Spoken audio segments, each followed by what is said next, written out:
Bismillahirrahmanirrahim. Assalamualaikum warahmatullahi wabarakatuh. Apa kabar anak-anak? Tentu saja baik, bukan? Selamat pagi. Kali ini saya Ustadzah Eka Puji Astuti akan menerangkan tentang jujur dan amanah. Masih ingat teman-teman minggu lalu? Minggu lalu kita belajar tentang iman kepada Allah. Nah, sekarang giliran jujur dan amanah ya. Yang pertama, pengertian jujur. Jujur adalah kesesuaian sikap antara perkataan dan perbuatan. Jadi antara perkataan dan perbuatan itu sama. Kalau bilang A ya berarti harus melakukan A. Jangan bilangnya A, melakukannya B. Itu namanya tidak jujur.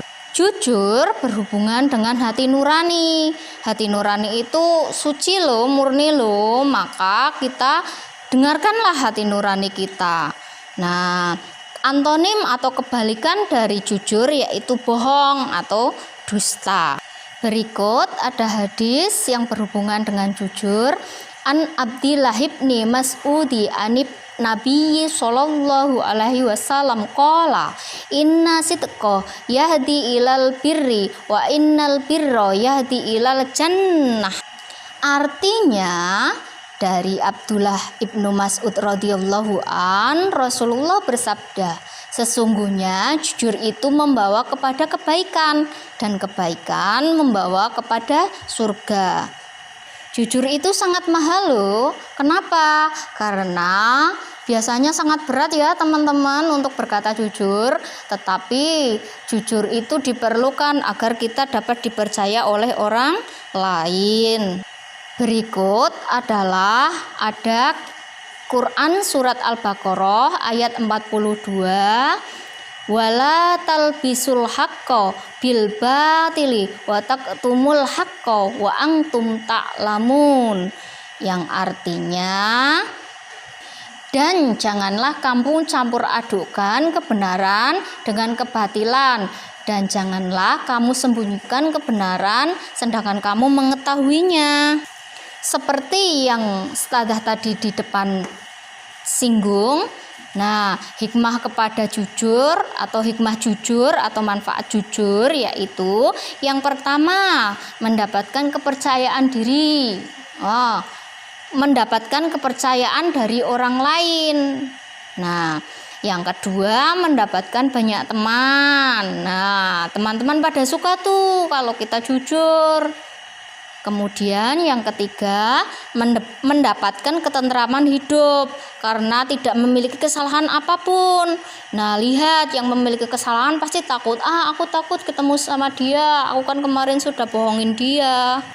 Itu tadi materi tentang jujur. Yang kedua yaitu amanah.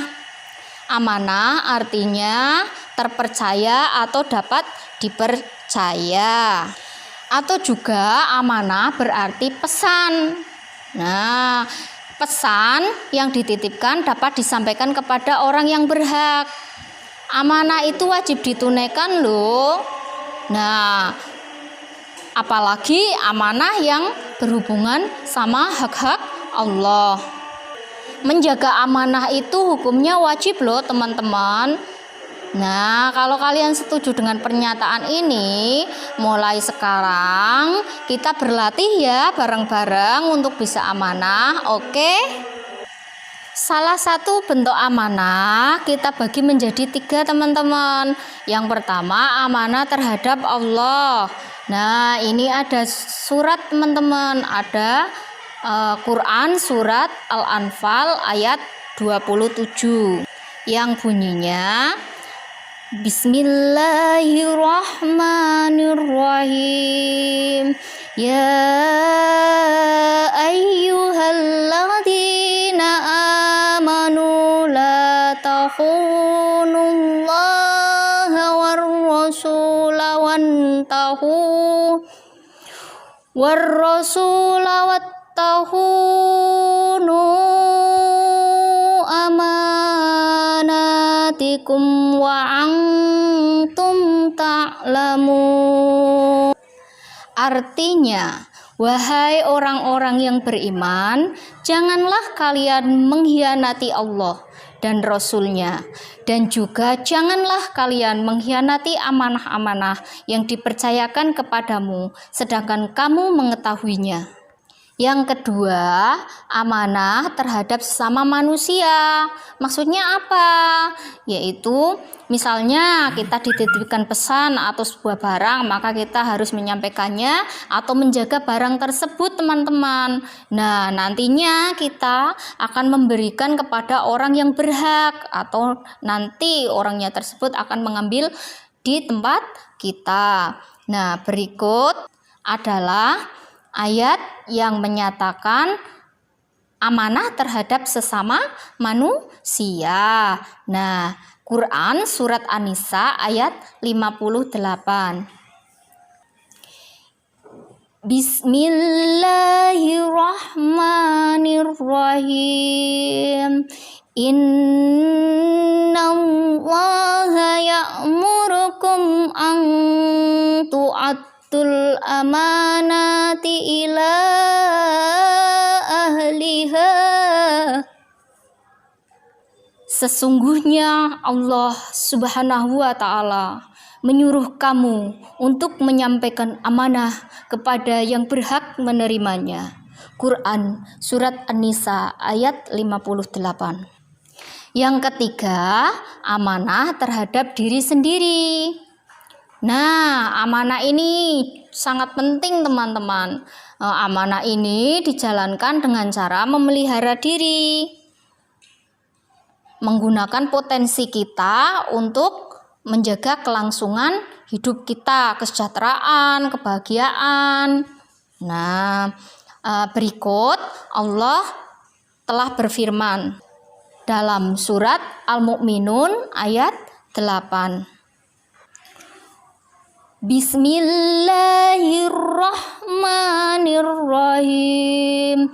Walladzina hum li amanatihim wa ahdihim ra'un. Dan sesungguhnya beruntung orang-orang yang memelihara amanah-amanah dan janjinya. Quran surat Al-Mu'minun ayat 8. Teman-teman, dari keterangan di atas, maka kita bisa ambil kesimpulan bahwa hikmah perilaku amanah yang pertama yaitu dipercaya orang lain. Nah, tentu saja orang lain percaya, aku mau titip barang sama si Adi aja, si Adi itu orangnya amanah loh, nanti pasti dikasihkan. Nah, terus yang kedua, mendapatkan simpati dari semua pihak, baik kawan maupun lawan. Nah, ingatkan cerita Nabi Muhammad bahwa Nabi Muhammad itu baik lawan maupun kawan selalu saja beliau dipercaya. Nah, bahkan beliau mendapatkan gelar Al-Amin. Kemudian yang ketiga yaitu hidupnya akan sukses dan dimudahkan oleh Allah Subhanahu wa ta'ala. Kok bisa sukses? Ya dong, karena orang lain pada percaya, jadi karena dia amanah, orang lain pada percaya, jadi dia akhirnya banyak orang lain yang memperkerjakan dia. Itu seperti itu jalannya. Nah, dalam kehidupan sehari-hari, maka perilaku amanah dapat dicontohkan seperti misalnya menjaga titipan barang dan mengembalikannya seperti keadaan semula apabila kita dititipkan sesuatu oleh orang lain. Misalnya barang berharga tuh, emas, rumah, atau barang-barang lainnya. Maka kita harus menjaganya agar tidak rusak, tidak hilang. Kemudian menjaga rahasia. Nah, baik itu rahasia pribadi, keluarga, organisasi, atau bahkan rahasia negara. Kita tidak boleh membocorkan sama orang lain. Gosip, apalagi gitu ya, temennya kenapa-napa cerita, terus diceritakan sama orang lain, ceritakan lagi sama orang lain. Itu seperti itu, tidak boleh ya. Kemudian yang selanjutnya, tidak menyalahgunakan wewenang. Nah, menyalahgunakan wewenang itu gimana maksudnya? Misal, contoh, sebagai ketua kelas, dia semena-mena tuh, mentang-mentang dia jadi ketua kelas, dia nggak mau piket, nyuruh anak buahnya. Nah, itu namanya menyalahgunakan wewenang demi kepentingan pribadi. Kemudian yang terakhir, memelihara nikmat yang diberikan oleh Allah. Nah, ini untuk amanah kepada diri sendiri. Nah, nggak boleh tuh kita melukai diri, apalagi aku tidak mau makan nanti biar gimana gitu, itu nggak boleh. Maka makan dan minumlah sesuai dengan yang dibutuhkan. Nah, demikian anak-anak yang dapat Ustazah sampaikan, kurang lebihnya mohon maaf. Nah, nanti ada tugas yang harus anak-anak kerjakan. Nanti kita lewat WA ya, kita akan melakukan penugasan itu melalui Google Form. Demikian, wassalamualaikum warahmatullahi wabarakatuh.